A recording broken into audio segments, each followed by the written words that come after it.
نحمدہ ونصلی ونسلم علی رسولہ الکریم اما بعد فاعوذ باللہ من الشیطان الرجیم بسم اللہ الرحمن الرحیم قد جاءکم من اللہ نور و کتاب مبین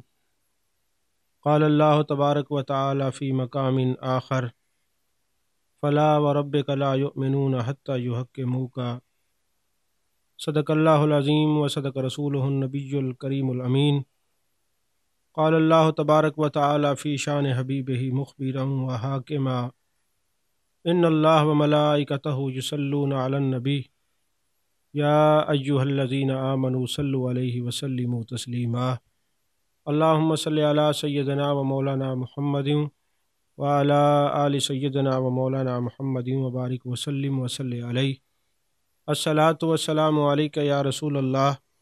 وعلی آلک و صحابک یا حبیب اللہ۔ تمام تعریفیں اللہ تبارک و تعالیٰ کے لیے ہیں جو خالق کائنات بھی ہے، مالک شش جہات بھی، جو احد بھی ہے، صمد بھی ہے، جس کی شان لم یلد بھی ہے ولم یولد بھی۔ لا تعداد ہدیہ درود و سلام بارگاہ سید الانام، شفیع رحمت، والی امت، شاہ خوباں، جان جانا، شہنشاہ حسینہ، سید سروراں، سیاہ لامکاں، تتمہ دوراں، سرخیل زہرہ جمالاں، رازدان ماوہا، شاہد ما طغا، صاحب علم نشرہ، معصوم آمنہ، احمد مجتبیٰ، حضرت محمد مصطفیٰ صلی اللہ علیہ وآلہ وسلم کی بارگاہ ناز میں اپنی عقیدتوں، ارادتوں، محبتوں کا خراج پیش کرنے کے بعد آج کی یہ محفل پاک جان جانا، جان کائنات، جان عالم، مصطفیٰ جان رحمت صلی اللہ علیہ وآلہ وسلم کے ذکر پاک کی محفل ہے۔ اللہ تبارک و تعالیٰ نے اپنے محبوب کی آمد کا ذکر فرماتے ہوئے قرآن مجید برہان رشید میں ارشاد فرمایا، قد جاءکم من اللہ نور و کتاب مبین، تحقیق تمہارے پاس آ گیا ایک نور اور ایک روشن کتاب۔ تمام مفسرین کرام نے فرمایا کہ قد جاءکم من اللہ نور، نور سے مراد جان جانا، جان کائنات، مصطفیٰ جان رحمت صلی اللہ علیہ وآلہ وسلم کی ذات بابرکات ہے، اور کتاب مبین کے معنی میں قرآن مجید آتا ہے۔ اور دوسرے مقام پہ اللہ نے فرمایا فلا وربک لا یؤمنون حتی یحکموک، محبوب تیرے رب کی قسم وہ مومن ہی نہیں ہو سکتا جو تجھے اپنا حاکم نہ مان لے۔ اب ان دونوں آیات بینات کے تراجم کو اپنے ذہنوں میں رکھتے ہوئے آپ کو یہ سارا موضوع اور ساری گفتگو سمجھ میں آ جائے گی۔ آپ نے دیکھا ہوگا کہ جب کوئی نئی حکومت آتی ہے، کچھ لوگوں کا مزاج ہوتا ہے ہر حکومت کے ساتھ مل جاتا ہے، اور جب ان سے سوال کیا جائے کہ تم ہر حکومت کے چمچے کیوں بنتے ہو، ہر حکومت کے ساتھ کیوں مل جاتے ہو، تو وہ ایک ہی جواب دیتے ہیں کہ جی عزت کو تلاش کرنے کے لیے۔ لیکن چونکہ یہ حکومتیں عارضی ہوتی ہیں، کچھ عرصے کے بعد جیسے ہی حکومت ختم ہوئی تو پتہ چلتا ہے جی یہ سابق وزیر اعلیٰ تھا، یہ سابق وزیر اعظم تھا، یہ سابق جو آئی جی تھا، یہ سابق فلاں عہدے سے سابق تھا، اس کی جو ذاتی زندگی یا عہدہ ہوتا ہے وہ ختم ہو جاتی ہے۔ زندگی تو وہ اپنی گزارتا ہے، لیکن اس کی عزت تب ہوتی ہے جب وہ کسی حکومت سے جڑا ہوتا ہے۔ حکومت بھی عارضی، زندگی بھی عارضی، عہدے بھی عارضی۔ تو میں سوچ رہا تھا آخر کیا بات ہے، ایک حکومت کے ساتھ ایک وزیر لگتا ہے، وہ سابق وزیر بن جاتا ہے، مختلف عہدے ہوں کسی بھی محکمے کے، تو وہ پھر کہا جاتا ہے یہ سابق فلاں ہے، سابق فلاں ہے، سابق فلاں ہے۔ لیکن آخر اس کا کیا سبب ہے؟ جب غوث اعظم رضی اللہ تعالیٰ عنہ کو دیکھیں تو یہ کوئی نہیں کہتا کہ سابق غوث اعظم ہے۔ داتا علی حجویری کو دیکھیں تو کوئی یہ نہیں کہتا کہ سابق داتا صاحب ہیں۔ اگر غریب نواز کو دیکھیں تو کوئی یہ نہیں کہتا یہ سابق غریب نواز ہیں۔ غوث کل بھی غوث تھے، آج بھی غوث ہیں، آنے والے وقت بھی غوث ہیں۔ غریب نواز کل بھی غریب نواز تھے، آج بھی غریب نواز ہیں، تا قیامت غریب نواز ہیں۔ آخر وجہ کیا ہے؟ تو جب غور کریں گے تو پتہ چلے گا کہ وہ جان جانا، جان کائنات، مصطفیٰ جان رحمت صلی اللہ علیہ وسلم سے ایسے جڑے ہیں، قل ان کنتم تحبون اللہ فاتبعونی یحببکم اللہ، محبوب ان سے فرما دیجیے اگر یہ اللہ سے محبت کے دعوے دار ہیں تو ان سے فرمائیے میرے پیچھے پیچھے چلیں، پھر اللہ تمہیں اپنا محبوب بنا لے گا۔ اب چونکہ یہ لوگ ساری زندگی اتباع مصطفیٰ صلی اللہ علیہ وسلم میں انہوں نے گزاری ہے، جانے جانا جانے کائنات مصطفیٰ جانے رحمت صلی اللہ علیہ وسلم کی اتباع اور اطاعت میں زندگیاں گزاری ہیں، اور حکومت میرے مصطفیٰ کریم صلی اللہ علیہ وسلم کی ہے، تو قیامت تک اور بعد میں بھی حکومت میرے مصطفیٰ کریم صلی اللہ علیہ وسلم کی ہوگی۔ چونکہ یہ محبوب سے جڑے ہیں تو نہ محبوب سابق ہیں، نہ ان کی حکومت سابق ہے۔ آپ ختم نبوت کا تاج پہن کر آئے ہیں، اور یہ عہدے جانے جانا جانے کائنات صلی اللہ علیہ وسلم نے عطا فرمائے، اس لیے یہ سابق غوث نہیں ہیں، سابق داتا نہیں ہیں، سابق غریب نواز نہیں ہیں۔ جب سے محبوب کی عطا ہوئی ہے اس وقت سے لے کر قیامت تک یہ غوث بھی ہیں، یہ غریب نواز بھی ہیں، یہ داتا بھی ہیں۔ عزیزان محترم، کعبے سے بت جانے جانا جانے کائنات مصطفیٰ جانے رحمت صلی اللہ علیہ وسلم نے نکالے ہیں۔ اب آپ جانتے ہیں کہ بت نکلے ہیں تو وہاں محبوب کی محبت کا نور نظر آتا ہے، اللہ کی عبادت کا نور نظر آتا ہے۔ اب محبوب نے بت نکالے کیوں ہیں؟ پتہ چلا محبوب کو بت پسند نہیں ہے۔ جہاں بت ہوتے ہیں وہاں محبوب نہیں ہوتے۔ یہ خالصتاً ایک علمی اور تصوف کی بات ہے، جہاں بت ہوتے ہیں وہاں محبوب نہیں ہوتے۔ اب آپ یہ کہیں کہ ہمیں محبوب کی زیارت نہیں ہوتی، محبوب کا دیدار نہیں ہوتا، آپ غور کریں کہ آپ کے دل میں کہیں غیبت کا بت تو نہیں ہے، حسد کا بت تو نہیں ہے، چغلی کا بت تو نہیں ہے۔ تو جس دل کے اندر بت ہوتے ہیں، مثال آپ کے سامنے ہے کہ کعبے میں بت تھے، محبوب نے بتوں کو نکالا، آج وہ جگہ عبادت گاہ بنی ہوئی ہے، اور جس دل سے بت نکلتے ہیں محبوب کی محبت آتی ہے، وہ بندہ زیارت گاہ بن جاتا ہے۔ پھر جب تک جیتا ہے لوگ اس کی زیارت کرتے ہیں، اور جب دنیا سے چلا جاتا ہے تب بھی اس کی زیارت ہوتی رہتی ہے۔ تو اب آپ یہ دیکھیں نا، وہ ایک سریکی کے شاعر ہیں خواجہ محمد یار فریدی علیہ رحمہ، وہ اپنے سریکی کلام میں فرماتے ہیں کہ اجڑے ویڑے وسیندے محمد۔ تو ایک صاحب مجھ سے کہہ رہے تھے کہ یہ اجڑے ہوئے گھروں کو محبوب کیسے آباد کرتے ہیں؟ میں نے کہا آپ یہ دیکھیں، پہلے کعبے کے اندر بت رکھے ہوئے تھے، اللہ نے اپنے محبوب کے ذریعے اپنے گھر کو آباد کیا ہے۔ جب خدا کا گھر بھی اللہ کی عطا سے محبوب آباد کرتے ہیں تو پھر آپ کا اور میرا گھر بھی محبوب ہی آباد کرتے ہیں۔ عزیزان محترم، جہاں بت ہوں گے وہاں محبوب کا بسیرا نہیں ہوتا، تو محبوب کے بسیرے کے لیے سارے بت نکالنے پڑتے ہیں۔ ہر تمنا دل سے رخصت ہو گئی، اب تو آ جاؤ کہ خلوت ہو گئی۔ تو محبوب کے ڈیرے اسی گھر میں ہوتے ہیں، محبوب کے بسیرے اسی گھر میں ہوتے ہیں، یا یوں کہیے کہ جس دل میں کوئی اور نہ ہو وہیں دل بر کا ڈیرا ہوتا ہے۔ جس دل میں کوئی اور بسنے لگ جائے وہاں دل بر نہیں آتا، وہاں محبوب نہیں سماتے۔ یہی وجہ ہے عشق والوں کے سوچنے کا انداز کچھ اور ہے، علم الاوراق والے کچھ اور سمجھتے ہیں، علم الاذواق والے کچھ اور سمجھتے ہیں، گستاخوں کے تراجم کچھ اور ہوتے ہیں۔ جب میرے آقا علیہ الصلوۃ والسلام نے فرمایا لوگوں میری قبر کو بت نہ بناؤ، تو بعض لوگ سکپ ہو گئے، پٹڑی سے اتر گئے، انہوں نے کہا دیکھو ادھر جاؤ گے تو معاذ اللہ اتنا گناہ ہوگا، جیسے بت خانے میں جاتے نقل کفر کفر نہ باشد۔ لیکن محبوب علیہ الصلوۃ والسلام کے اس فرمان اور اس حدیث کا اگر پوچھنا ہو تو امام حجر عسقلانی سے پوچھو، امام زرکانی سے پوچھو، امام بدر الدین عینی سے پوچھو، شاہ عبدالحق محدث دہلوی سے پوچھو، اس کا معنی اعلیٰ حضرت فاضل بریلوی سے پوچھو، اس کا معنی حضور غزالی زماں سے پوچھو۔ یہ عشاق، یہ محبوب کے دیوانے مستانے اس حدیث کا ترجمہ کیا کرتے ہیں؟ فرماتے ہیں میرے محبوب نے فرمایا میری قبر کو بت نہ بنانا، مطلب یہ ہے کہ جیسے تم بتوں کے پاس جاتے وہ کچھ نہیں دے سکتے، یہ نہ سمجھنا محبوب کے پاس گئے تو وہ کچھ نہیں دے سکتے،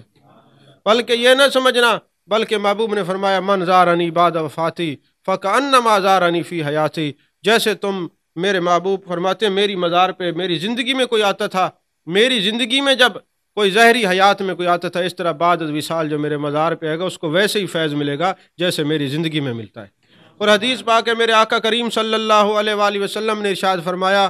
کہ لوگوں یہ نہ کہنا ہم حضور کی مزار پہ جا رہے ہیں، جب بھی جانا ہو کہنا ہم محبوب علیہ الصلوۃ والسلام کے پاس جا رہے ہیں، محبوب کی زیارت کے لیے جا رہے ہیں، جانے جانا جانے کائنات مصطفیٰ جانے رحمت صلی اللہ علیہ وسلم کی زیارت کے لیے جا رہے ہیں۔ اور قیامت تک یہ جو بھی جاتا ہے، جیسے فرشتے 70,000 فرشتے صبح جاتے ہیں، 70,000 شام کو جاتے ہیں، یہ سسٹم یہ سلسلہ قیامت تک جاری رہے گا۔ میرے آقا فرماتے ہیں جب کوئی 70,000 فرشتہ صبح آتے قیامت تک اس کا نمبر نہیں آتا، اور پھر جو شام کو آتے پھر قیامت تک ان کا نمبر، ان کی حاضری ایک دفعہ ہوتی ہے، مگر محبوب علیہ الصلوۃ والسلام جو محبوب کے غلام ہیں، محبوب اپنے غلاموں کو بار بار زیارت سے فیض یاب فرماتے ہیں۔ عزیزان محترم، میرے آقا علیہ الصلوۃ والسلام جب زمین پر آپ دنیا میں تشریف لائے نا، جیسے ہی آپ کے قدم مبارک زمین پر آئے، قد جاءکم من اللہ نور و کتاب مبین، اگر آپ غور کریں میرے آقا علیہ الصلوۃ والسلام کی ولادت آخر مکے میں کیوں ہوئی ہے؟ مکہ پوری دنیا کا زمین کا وسط ہے، مکہ پوری روئے زمین کا دل ہے، تو دل پر محبوب کے قدم لگے ہیں۔ اب یہ تصوف والے اس بات کو صوفی ہی سمجھ سکتا ہے کہ میں نے کیا کہا ہے۔ محبوب کے قدم زمین کے دل پر لگے ہیں، تب یہ دنیا زمین آباد ہوئی ہے۔ تو اگر زمین کے دل پر محبوب کے قدم لگتے ہیں تب زمین آباد ہوتی ہے، تو عاشق کے دل میں محبوب کی محبت آتی ہے، تب اس کے دل کی دنیا آباد ہوتی ہے، ورنہ آباد نہیں ہو سکتی۔ اور جیسے ہی محبوب علیہ الصلوۃ والسلام کے قدم لگے، اللہ تبارک و تعالیٰ نے فرمایا جعلت لی الارض، ہم نے پوری زمین بنا دی ہے مسجدا و طہورا، آپ کے لیے مسجد۔ باقی جتنے امتیں تھیں ان کے لیے مخصوص جگہ ہوتی تھی، وہ وہاں پہ جا کے عبادت کرتے تھے، لیکن جانے کائنات مصطفیٰ جان رحمت صلی اللہ علیہ وسلم جب دنیا میں تشریف لائے، آتے ہی محبوب کے قدم لگتے ہی اللہ نے پوری روئے زمین کو مسجد بنا دیا۔ اب جو جہاں مصلی بچھا کے نماز پڑھ لے گا اس کی نماز ہو جائے گی۔ اب جو میلاد النبی کا منکر ہے وہ مصلی اٹھا کے آسمان پہ چلا جائے، کیونکہ یہ مسجد بنی نبی کے میلاد کی برکت سے، کیونکہ محبوب علیہ الصلوۃ والسلام دنیا میں تشریف لائے، ان کے قدم زمین پہ لگے، اللہ نے ساری زمین کو مسجد بنا دیا۔ بلکہ یہاں تک بات نہیں ٹھہری، اور فرمایا اب تم اگر پانی موجود نہ ہو تو پھر تم تیمم کر لیا کرو۔ باری تعالیٰ اس مٹی میں ایسی کون سی بات آ گئی کہ یہ پاک کرنے لگی؟ تو جواب یہی آتا ہے کہ محبوب کے پاک قدم زمین پہ لگے ہیں، اس نے مٹی کو روئے زمین کو پاک کر دیا ہے۔ جہاں محبوب کے قدم لگ جائیں تو وہ زمین پاک بھی ہو جاتی ہے، پھر پاک کرتی بھی ہے۔ تو جس دل پر محبوب کے قدم آ جاتے ہیں، محبوب کی نگاہ پڑ جاتی ہے، محبوب کی محبت دل میں بیٹھ جاتی ہے، اس بندے کے اندر بھی یہ کرنٹ آ جاتا ہے، پھر وہ جس پر بھی نگاہ ڈالتا ہے اس کو پاک کر دیتا ہے، جس پر بھی نگاہ ڈالتا ہے۔ اب دیکھیں نا، اللہ تعالیٰ نے قرآن پاک میں دو سورج کا ذکر کیا ہے، ایک ہے نبوت کا سورج اور ایک ہے آسمان دنیا کا سورج۔ آسمان دنیا کا سورج آپ کے سامنے، جس کو آپ سورج کہتے ہیں، اور نبوت کا سورج جانے کائنات مصطفیٰ جان رحمت صلی اللہ علیہ وآلہ وسلم ہے۔ تو اب یہ جو نبوت کا سورج ہے، آسمان کا سورج تیسرے آسمان پر ہے۔ اگر آپ کی زمین کے اوپر کوئی جانور یا بچہ پیشاب کر دے اور یہ سورج اس کے اوپر اپنی روشنی ڈالتا ہے، دھوپ ڈالتا ہے، اور زمین خشک ہو جاتی ہے، تو آپ کسی فقیہ سے پوچھیں، فقہ کے کسی عالم سے، مفتی سے پوچھیں، کیا جب زمین خشک ہو جاتی ہے پاک ہوتی ہے کہ نہیں ہوتی؟ وہ کہتے ہیں جی جیسے ہی وہ سورج اپنی کرنیں ڈالتا ہے، اپنی روشنی ڈالتا ہے، تو زمین پاک ہو جاتی ہے۔ تو یارو، آسمان کا سورج تیسرے آسمان پہ کھڑے ہو کر یہ زمین کو پاک کر سکتا ہے، تو نبوت کا سورج گنبد خضرا میں جلوہ گر ہو کر اپنے امتی کے دل کی زمین کو بھی پاک فرما سکتے ہیں۔ تو عزیزان محترم، میرے آقا علیہ الصلوۃ والسلام کی ذات ببرکات کی برکتیں ہیں کہ جب آپ مکے میں تشریف لائے نا، اچھا کچھ لوگ اکثر یہ اعتراض کرتے ہیں کہ یار یہ ملتان کو ملتان شریف کہتے ہو، پچ شریف کہتے ہو، گورڈا شریف کہتے ہو، تونسا شریف کہتے ہو۔ اچھا وہ کہتے ہیں ہم بھی ادھر ہیں پھر بھی جگہ کا نام شریف، ہم بھی ادھر رہتے ہیں پھر بھی جگہ شریف۔ میں نے کہا تمہیں دیکھتا کون ہے؟ کیونکہ اللہ نے فرمایا لا اقسم بہذا البلد وانت حل بہذا البلد، محبوب شہر مکہ کی قسم، کیونکہ آپ وہاں جلوہ گر ہیں، وہاں ابو جہل بھی رہتا تھا، ابو لہب بھی رہتا تھا، فرمایا محبوب کو دیکھتے ہیں۔ شرف ملا ہے مکے کو، مکہ شریف بنا ہے محبوب کے قدموں سے۔ تو جب اللہ کے محبوب جہاں ڈیرے لگا دیتے ہیں پھر ان کو دیکھا جاتا ہے، پھر ابو جہل و ابو لہب کو اور منافقوں کو نہیں دیکھا جاتا۔ جس کو شرف مل جاتا ہے پھر اللہ کی سنت یہ قیامت تک اس کو شرف ملا ہی رہتا ہے، وہ ملتان شریف ہی رہے گا، پھر دوسروں کے رہنے کے لیے اس پر کوئی فرق نہیں پڑتا، ان کے شرف والوں کے مقام اس جگہ پہ قیام کرنے کو ہی شرف کہا جاتا ہے۔ عزیزان محترم، اب دیکھیں نا، کچھ لوگ ہوتے ہیں جن کو کہا جاتا ہے یہ بہت اچھے ہیں، اور کچھ لوگوں کو کہا جاتا ہے یہ بہت ہی بدصورت ہیں، کوجھے ہیں۔ کوجھے سمجھتے ہیں نا، اب یہ حسن اور بدصورتی یہ شکل کی وجہ سے نہیں ہوتی، یہ ذہن نشین رکھنا۔ شریعت کا مطالعہ کریں، دین مصطفیٰ صلی اللہ علیہ وآلہ وسلم کو مطالعہ کریں تو آپ کو پتہ چلے گا کہ ابو لہب اور ابو جہل کی شکل جو ہے نا وہ انگارے کی مانند سرخ تھی، لیکن وہ بدصورت تھے، اور حضرت بلال حبش کے رہنے والے تھے، رنگت بھی کالی ہے تو حسین ہے۔ تو پتہ چلا کہ ظاہری جسم اور ظاہری رنگت انسان کو انسان نہیں بناتی، عشق مصطفیٰ سب کچھ بناتا ہے۔ یہی وجہ ہے صلی اللہ علیہ وسلم، یہی وجہ ہے کہ حضرت بلال کو حضرت فاروق اعظم فرماتے ہیں انت سیدنا و مولانا، اے بلال آپ ہمارے سردار ہیں اور ہمارے مولا ہیں۔ تو عزیزان محترم، میں عرض کر رہا تھا کہ بت نکلیں گے تو یار کا ڈیرا ہوگا، وہاں سے بت نکلے تو عبادت گاہ بنی، اس بندے کے اندر سے بت نکلتے ہیں تو پھر یہ زیارت گاہ بن جاتا ہے۔ جب تک لوگ یہ رہتا ہے لوگ اس کی زیارت کرتے ہیں، جب دنیا سے چلا جاتا ہے قیامت تک اس کی زیارت ہوتی رہتی ہے۔ تو میں دن میں بھی یہ ایک پروگرام میں یہ عرض کر رہا تھا کہ حسد کہتے ہیں اللہ کی تقسیم پر اعتراض کرنا، اللہ کی تقسیم کا انکار کرنا، اور میرے آقا علیہ الصلوۃ والسلام نے فرمایا کہ جو حسد کسی سے نہیں کرتا وہ جنتی ہے، جو حسد کسی سے نہیں کرتا وہ جنتی ہے۔ جیسے جانے کائنات مصطفیٰ جان رحمت صلی اللہ علیہ وسلم کی محفل لگی ہوئی تھی، میرے آقا نے فرمایا اب جو شخص آئے گا وہ جنتی ہے۔ دیکھا کہ ایک شخص تشریف لائے، اچھا میں نے جس کے بارے میں محبوب نے فرمایا کہ یہ جنتی ہے، میں نے اس کا بڑا نام تلاش کیا تو ایک کتاب میں نام نکلا ہے کہ وہ حضرت سعد ابن ابی وقاص تھے رضی اللہ تعالیٰ عنہ۔ محبوب نے فرمایا یہ جنتی ہے۔ اب دوسرے دن پھر محبوب نے فرمایا جو شخص اب مسجد شریف کے اندر آئے گا وہ جنتی ہے، پھر وہی تشریف لائے۔ تیسرے دن پھر محبوب علیہ الصلوۃ والسلام نے فرمایا اب جو آئے گا جنتی ہے، پھر وہی تشریف لائے۔ تو وہاں ایک صحابی بیٹھے ہوئے تھے، بعض روایت کے اندر حضرت ابو ہریرہ رضی اللہ تعالیٰ عنہ تھے، انہوں نے سوچا محبوب 3 دن ہو گئے روز فرماتے ہیں یہ جنتی ہے، یہ جنتی ہے، یہ جنتی ہے، میں دیکھوں تو صحیح یہ ایسا کون سا عمل کرتا ہے جس کی وجہ سے محبوب 3 دنوں کے فرما رہے ہیں یہ جنتی ہے۔ اب ان کے گھر چلے گئے اور کہنے لگے مجھے گھر والوں نے نکال دیا ہے، میں آپ کے ساتھ رہنا چاہتا ہوں اور آپ کے معمولات اور معاملات دیکھنا چاہتا ہوں۔ اب دیکھا جیسے یہ صحابی رات کو نوافل پڑھتے تھے وہ بھی پڑھتے تھے، جیسے یہ قرآن پڑھتے تھے وہ بھی پڑھتے تھے۔ جب 3 دن گزرے نا تو انہوں نے کہا جناب مجھے کسی نے نکالا نہیں، بات دراصل یہ ہے کہ 3 دن تک جانے کائنات جانے عالم مصطفیٰ جان رحمت صلی اللہ علیہ وآلہ وسلم نے ارشاد فرمایا اب جو آئے گا وہ جنتی ہے، جنتی ہے۔ تو لہٰذا میں نے دیکھا میں دیکھوں آپ کے معمولات کیا ہیں اور معاملات کیا ہیں۔ میں نے معاملات بھی چیک کرنے تھے، معمولات بھی چیک کرنے تھے۔ تو جیسے میں نماز پڑھتا ہوں ویسے آپ پڑھتے ہیں، جیسے آپ عبادت کرتے ہیں میں ویسے کرتا ہوں، جیسے میں قرآن پڑھتا ہوں آپ ویسے قرآن پڑھتے ہیں، پھر وجہ کیا ہے؟ تو کہنے لگے محبوب علیہ الصلوۃ والسلام کی بارگاہ میں چلتے۔ اب 2 روایات ہیں، ایک یہ ہے کہ انہوں نے کہا میں کسی سے حسد نہیں کرتا، ہو سکتا ہے محبوب نے اس لیے فرمایا ہو، اور دوسرا یہ کہ محبوب کے پاس تشریف لے گئے تو محبوب نے فرمایا یہ جنتی اس لیے ہے کہ یہ کسی سے حسد نہیں کرتا، لہٰذا جس نے جنتی دیکھنا اس شخص کو دیکھو جو کسی سے حسد کرتا ہی نہیں۔ تو جو حسد نہ کرنا ہے یہ جنت کی علامت ہے،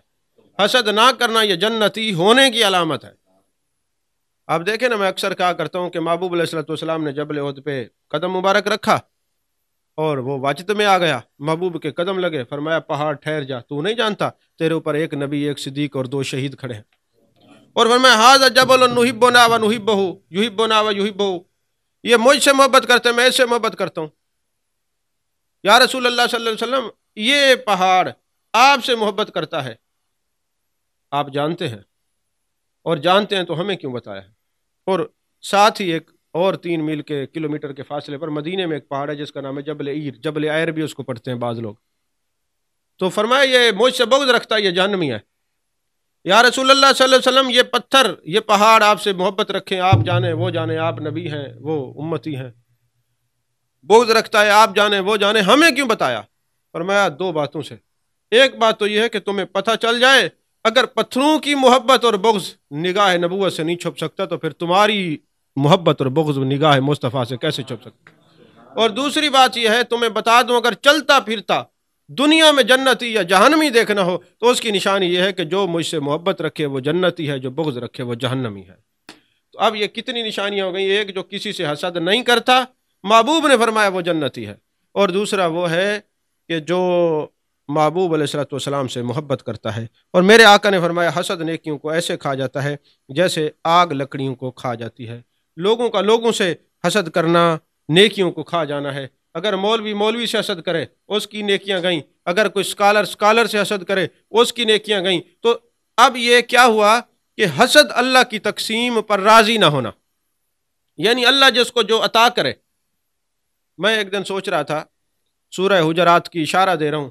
کہ محبوب نے فرمایا بعض بے ادب، اللہ نے فرمایا جو اونچی آواز میں بات کریں گے تو اللہ ان کے اعمال حبط کر لے گا، اس کو پتہ ہی نہیں چلے گا۔ اب اللہ تبارک و تعالیٰ اعمال حبط کیوں کرتا ہے؟ گستاخی کے سبب سے، بے ادبی کے سبب سے۔ اب ظاہر سی بات ہے گستاخ بھی وہی ہو سکتا ہے نا جو عظمت کو نہ پہچانے۔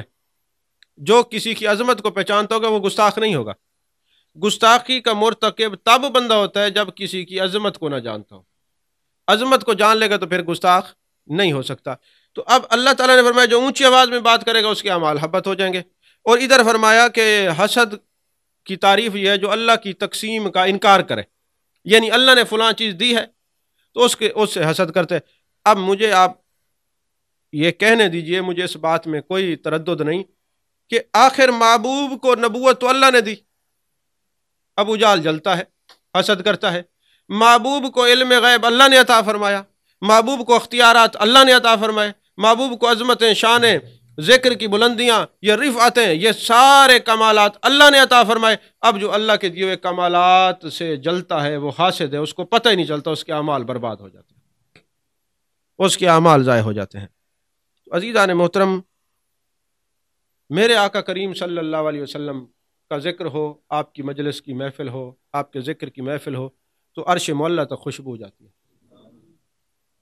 اب محبوب کے ذکر کی محفل کی خوشبو کو محسوس کرنے کے لیے ناک کا درست ہونا یا ناک کا ہونا ضروری ہے، کیونکہ جن کے ناک نہیں ہوتے ان کو تو خوشبو آتی نہیں، یا سونگنے والی حس نہیں ہوتی۔ اب محبوب علیہ الصلوۃ والسلام کی محفل پاک اور ذکر پاک کی محفل کی جو خوشبو ہے عرش تک جاتی ہے۔ حدیث پاک ہے فرشتے ایک دوسرے سے پوچھتے ہیں کس چیز کی خوشبو آ رہی ہے، تو بتایا جاتا ہے زمین پر ذکر رسول صلی اللہ علیہ وسلم کی محفل سجی ہوئی ہے، دیوانے مستانے پروانے بیٹھے ہوئے ہیں، تو یہ ان کے جو درود و سلام پڑھتے ہیں، نبی کا نام نامی اسم گرامی آتا ہے، صلی اللہ علیہ وآلہ وسلم کہتے ہیں، یہ محبوب کے ودھا کے چہرے کا ذکر کرتے ہیں، واللیل کی زلفوں کا ذکر کرتے ہیں، ما زغ البصر وما طغیٰ کی کاجل والی آنکھوں کا ذکر کرتے ہیں، ید اللہ والے ہاتھوں کا ذکر کرتے ہیں، طٰہٰ کے تاج کا ذکر کرتے ہیں، یاسین کے سہرے کا ذکر کرتے ہیں، علم نشرہ کے سینے کا ذکر کرتے ہیں، محبوب کے کمالات، معجزات، رفعت، شان، عظمتیں، ان کے جناب والا عالی وقار کی باتیں کرتے ہیں، تو یہ جو باتیں ان کے منہ سے نکلتی ہیں وہ خوشبو بن کر عرش بری پر جاتی ہیں، عرش بری پر جاتی ہیں۔ یہی وجہ ہے کہ محبوب کا اپنا جسم مقدسہ ایسی عزت و شان کا مالک تھا کہ خوشبو آیا کرتی تھی آپ کے جسم سے، اور جہاں محبوب تشریف لے کے جاتے تین دن تک گلیوں سے خوشبو آتی۔ جس صحابی نے آپ کو تلاش کرنا ہوتا وہ محبوب پاک صلی اللہ علیہ وسلم کی خوشبو مقدسہ کو سونگھ کے وہاں پہنچ جاتا جہاں محبوب نے ڈیرے لگائے ہوتے تھے۔ وہ حدیث پاک ہے نا، حضرت عتبہ بن فرقد رضی اللہ تعالیٰ عنہ،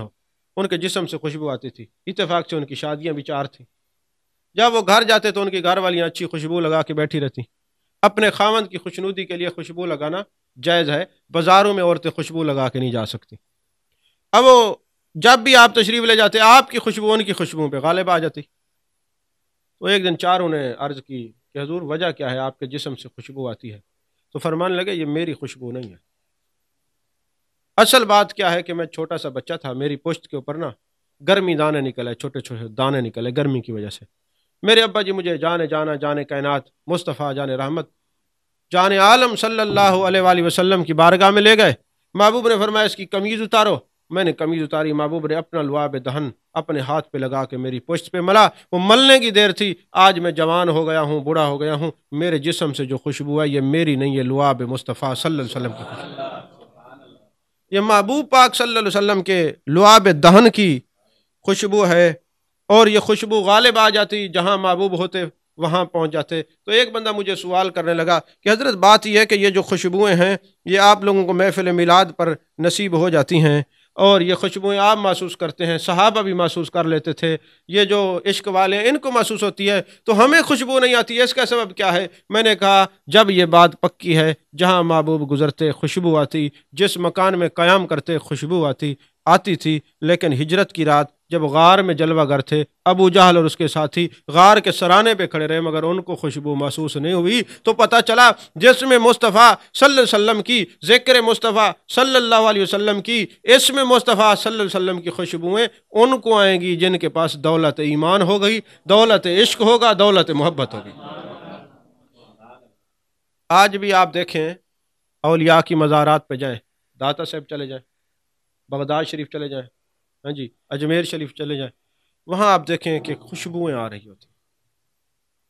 اچھا کوئی یہ کہے جی وہاں تو خوشبوئیں لوگ جلاتے ہیں، چلے وہ مان لیا لوگ جلاتے ہیں، آپ کا ناک بند ہے، آپ کو اوریجنل خوشبو نہیں آتی، لیکن یہ دیکھیں ہر قبر پر خوشبوئیں کیوں نہیں؟ تو پتہ چلا جنہوں نے خوشبو والے نبی سے تعلق رکھا ہے ان کی قبروں پر بھی قیامت تک خوشبو آتی رہتی ہے، ان کی قبریں بھی معطر رہتی ہیں۔ اگر آپ غور کریں آج ہم محبوب علیہ الصلوۃ والسلام کا ذکر نہ کریں تو کس کا ذکر کریں؟ کہ پچھلی امتیں جب گناہ کرتی تھی دروازے پہ لکھا ہوتا ہے اس نے شراب پی ہے، اس نے چوری کی ہے، اس نے فلاں عیب کیا ہے، اس نے فلاں جو ہے فلانا جو ہے نا اس نے کام کیا، حتیٰ کہ اگر صدقہ بھی دینا ہوتا نا تو صدقے کی چیزیں ساری اکٹھی کر دی جاتی اور آسمان سے بجلی گرتی اس کو بھسم کر دیتی تو پتہ چلتا کہ صدقہ ان کا قبول ہے، لیکن اس امت کے لیے بجلی نہیں، آسمان سے بجلی نہیں گرتی، وہ صدقہ جو ہے وہ غریبوں اور مساکین کو اکٹھا کر کے خود لوگوں کو کھلاتے ہیں، اور بعض صدقے جو نافل ہوتے ہیں وہ خود بھی کھا لیتے ہیں۔ تو محبوب علیہ الصلوۃ والسلام کی یہ شان ہے، آپ کے چہرے کی ودھا کے چہرے کی یہ برکتیں ہیں کہ آج گناہ کندہ نہیں ہوتے، آج کچھ نہیں ہوتا، شکل مسخ نہیں ہوتی، بندر نہیں بنتے، ریچھ نہیں بنتے، تو چہرے نہیں بدلتے، تو جن کے سبب سے آج چہرے نہیں بدلتے تو پھر ان کے آنے پہ خوشی نہ منائے تو پھر کیا کریں؟ حیاتی خیر لکم و مماتی خیر لکم، جن کے آنے سے بھی خیر ہے، جن کے وصال سے بھی خیر ہے، اور جب خیر ملتی ہے تو خوشی ہوتی ہے، ماتم کوئی بھی نہیں کرتا۔ تو عزیزان محترم، محبوب علیہ الصلوۃ والسلام کی نگاہ ناز سے آج بھی ہمیں فیض ملتا ہے، امت محبوب پہ درود پڑھتی ہے، سلام پڑھتی ہے، میرے آقا علیہ الصلوۃ والسلام سلام کا جواب دیتے ہیں، اور ظاہر سی بات ہے سلام کا ادب یہ ہے کہ جس کو سلام کیا جائے یا جواب دیا جائے اس کی طرف دیکھا جائے، اور سلام کرنا سنت ہے، جواب دینا واجب ہے، تو جب کوئی محبوب کی بارگاہ میں سلام کرتا ہے جانے جانا توجہ فرماتے ہیں، اور پھر جس چہرے کو محبوب دیکھیں پھر وہ مسخ کیسے ہوں، جس چہرے کو محبوب دیکھیں ان کے چہرے بدلی کیسے ہوں۔ یہی وجہ ہے کہ میں بڑے وثوق سے کہتا ہوں کہ درود و سلام پڑھنے والوں کے چہرے چمک رہے ہوتے ہیں، نور آنکھوں میں اور چہروں پہ اجالے ہوں گے، مصطفیٰ والوں کے انداز نرالے ہوں گے۔ محبوب علیہ الصلوۃ والسلام کے ماننے والوں کے چہرے مسخ نہیں ہوتے۔ تو بات یہاں سے شروع ہوئی تھی کہ ہر عہدہ سابق ہو سکتا ہے مگر محبوب کی حکومت کو ماننے والے، محبوب سے عہدے لینے والے، ان کی عطا پر راضی رہنے والے سابق نہیں ہو سکتے، اس لیے کہ آج بھی حکومت میرے مصطفیٰ کریم صلی اللہ علیہ وسلم کی ہے، اب عزت بھی اسی کی ہوگی جس کا تعلق جان کائنات مصطفیٰ جان رحمت صلی اللہ علیہ وآلہ وسلم سے ہوگا۔ اور حضرت فاروق اعظم رضی اللہ تعالیٰ عنہ، آپ وہ جملہ یاد رکھیں نا کہ جب آپ ایک مقام پہ تشریف لے گئے تو رونے لگ گئے، ساتھ اور بھی لوگ تھے، اور لوگوں نے پوچھا اے امیر المؤمنین کیا وجہ ہے، کیوں روتے ہیں؟ فرمایا ایک وقت تھا یہاں میرا باپ خطاب کہا کرتا تھا 5 اونٹوں کو ایک لائن میں کھڑے کرو، میں ایک کو کھڑا کرتا دوسرا بھاگ جاتا، دوسرے کو کھڑا کرتا تیسرا بھاگ جاتا، لیکن آج انسان جانور بھی فاروق اعظم کا نام سن کے نا کھڑے ہو جاتے ہیں، یہ میرے محبوب کی غلامی کا سبب ہے۔ اور جب یروشلم فتح ہوا اس وقت آپ تشریف لے گئے، ایک سواری تھی، 1 میل پر طے یہ پایا غلام بیٹھے گا، 1 میل پہ میرے امیر المومنین بیٹھیں گے۔ اب وہ جو 1 کلومیٹر آخری بچا تو اس میں باری آ گئی غلام کے سواری کرنے کی، اور مہار حضرت امیر المومنین نے پکڑی ہوئی ہے، کس شان سے دیکھو امت کا امام آتا ہے، خود تو پیدل ہے سواری پہ غلام آتا ہے۔ تو وہ یروشلم کے جو عیسائی تھے انہوں نے کہا ٹھہر جاؤ، جس حالت میں ہیں دیکھنا ہے۔ انہوں نے کہا یہ تو امیر المومنین ہیں، ان کی شکل، وہ حبشی غلام تھے۔ انہوں نے کہا نہیں وہ تو غلام ہے، انصاف دیکھیے، وہ میل 1 بچ رہا تھا۔ غلام نے کہا حضور آپ تشریف رکھیں، میں آپ کو معاف کرتا ہوں۔ فرمایا قیامت والے دن میرا بوجھ اٹھا سکتا ہے؟ آپ تو یہاں سب کچھ ہضم کر جاتے ہیں نا، ہمارے اور عمرا وزراء، لیکن امیر المومنین کا آپ دیکھیں سخت قانون تھا۔ حضرت ابو عبیدہ بن جراح کہنے لگے کہ اے امیر المومنین، آپ کے کپڑوں پہ پیوند لگے ہوئے ہیں، یہ میرا کرتا پہن لیں۔ ہم نے فرمایا ہٹ جا۔ آپ نے ایک جملہ کہا، فرمایا لا الہ الا اللہ محمد الرسول اللہ انا کنا اذل قوم فاذن له بالاسلام، کہ اللہ کے سوا کوئی معبود نہیں، حضرت محمد صلی اللہ علیہ وسلم اللہ کے رسول ہیں، ہم عزت والے نہیں تھے، ہمیں دامن اسلام اور دامن مصطفیٰ نے عزت عطا فرمائی ہے۔ اور پھر کیا ہوا تک عیسائیوں نے تورات اور انجیل منگا لی اور دیکھ دیکھ کے پڑھتے گئے، جب وہ آئیں گے سواری پہ غلام ہوگا، مہار آقا نے پکڑی ہوگی، جب آئیں گے اتنے پیوند کپڑوں پہ لگے ہوں گے، پھر ان کے ساتھ جنگ نہ کرنا، کیونکہ ان کو عزتیں دامن مصطفیٰ صلی اللہ علیہ وسلم سے ملی ہیں، اور پھر جن کو عزتیں دامن مصطفیٰ صلی اللہ علیہ وسلم سے ملتی ہیں ان کی مخالفت کر کے خود کو تباہ کیا جاتا ہے، بنایا نہیں جاتا۔ تو لہٰذا آج بھی ہمیں عزتیں جو ملیں گی یا مل رہی ہیں وہ دامن مصطفیٰ صلی اللہ علیہ وسلم کا صدقہ ہیں، اسلام کی برکتیں ہیں۔ باقی جتنے عزتیں تلاش کرنے کے پہلو آپ کی نظر میں ہیں، یا دنیا داروں کی خوشامد کر کے یا عمراء وزراء کی خوشامد کر کے جو کہتا ہے عزت ملے گی، وہ بھی جو ہے عاجز ہیں، اور وہ بھی ان کو کچھ حاصل نہیں ہوگا، اور جو ان کے دامن میں جائے گا وہ بھی مٹ جائے گا۔ قیامت تک قائم رہنے کے لیے دامن مصطفیٰ صلی اللہ علیہ وسلم کافی ہے۔ آج بھی جو دامن مصطفیٰ صلی اللہ علیہ وسلم میں آتا ہے، دامن اسلام میں آتا ہے، قدر بھی اسی کی ہوگی، عزت بھی اسی کی ہوگی، کیونکہ یہ کائنات پوری میرے محبوب کا صدقہ ہے۔ اللہ ہم سب کو محبوب علیہ الصلوۃ والسلام کا ادب نصیب فرمائے۔ آمین، وآخر دعوانا الحمد للہ رب العالمین۔